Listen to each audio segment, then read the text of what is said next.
Les mères sont très faciles à tuer. d'Anne Barbus, par Catherine Andrieux. Il faut s'agenouiller devant ce livre, pas pour prier, non, pour recueillir les fragments d'une voix brisée, pour tendre l'oreille à ce qui déjà semble perdu dans le vacarme du monde. Anne Barbus nous tend non pas un livre, mais une pulsation, une vibration nue, une onde de choc poétique et vital. Dès le titre, les mères sont très faciles à tuer, tout est dit, tout est posé. Nous sommes face à une déflagration intime, sociale, existentielle. Dès les premières pages, la narratrice ne nous laisse aucun répit. Je vis pour mourir, je le sais, je vis pour mourir. Page 27. C'est un battement, un souffle, un corps qui se tient au bord. Ici, la mère n'est pas l'icône radieuse des images pieuses. Elle est l'écorchée, la vacillante, l'esselée. Anne Barbus écarte d'emblée toute idée de maternité idéalisée, pour nous plonger dans la chair vive d'une femme qui chute, qui lutte, qui respire à peine. Le texte se déploie en fragments, en éclats, comme autant de tessons d'une histoire impossible à dire d'un seul trait. Chaque section, chaque paragraphe est une chambre où l'on entend résonner l'inépuisable douleur de l'attente, de l'abandon, du désamour. Je suis passé devant tous vos tribunaux et je n'ai rien pu dire. Page 67. Tout est là. L'impuissance, la dépossession, le silence. On juge les mères, on les isole, on les étiquette. Mais on refuse de les entendre. C'est cette absurdité sociale qu'Anne Barbus perce à vif, avec une langue tantôt tendue, tantôt abandonnée, tantôt éclatée. Ce livre est un lieu de passage, de déportement, d'excès.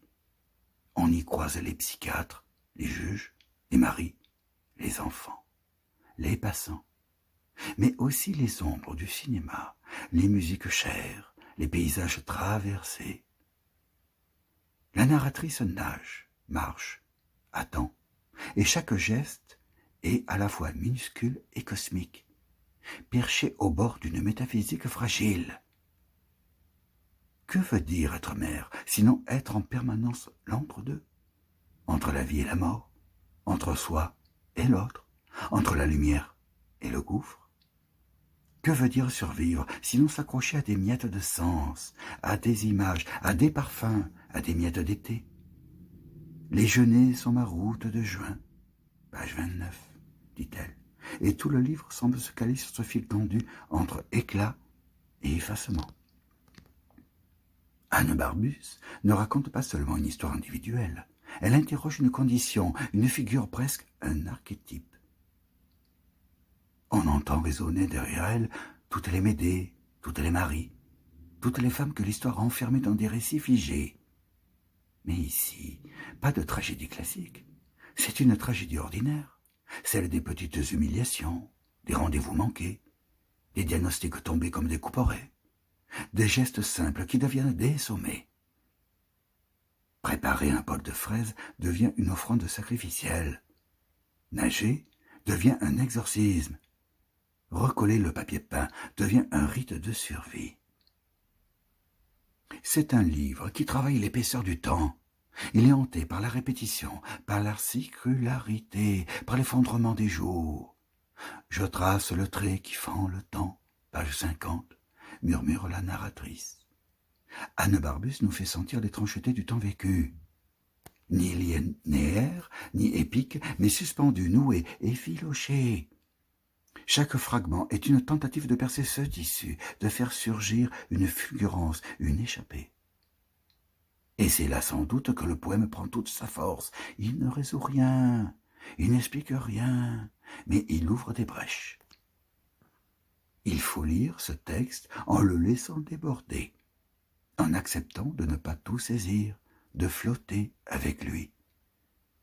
Car Anne Barbus travaille aussi l'indicible, ce qui reste après les mots, ce qui pulse dans les silences, dans les respirations, dans les vides.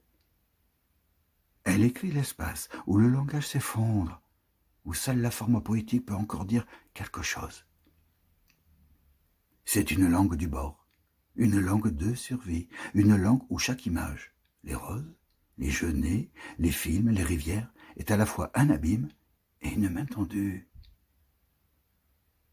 À la fin, il ne reste que l'eau, la rivière où l'on nage pour ne pas mourir, la mer qui appelle, les flaques d'images où l'on se reflète.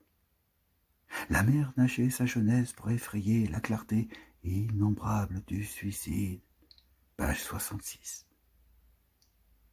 Cette nage est métaphysique, presque sacramentelle, c'est le dernier acte, le dernier poème, le dernier chant. Les mers sont très faciles à tuer, est une œuvre d'une densité rare, à la fois intime et universelle, charnelle et conceptuelle, déchirante et lumineuse. Anne Barbus y signe un texte majeur, un texte qui brûle, qui éclaire, qui blesse, un texte qu'il faut lire les yeux ouverts, le cœur battant, prêt à accueillir ce qui s'y joue, la survie d'une voix, la rébellion d'une parole, la ténacité d'un amour fou.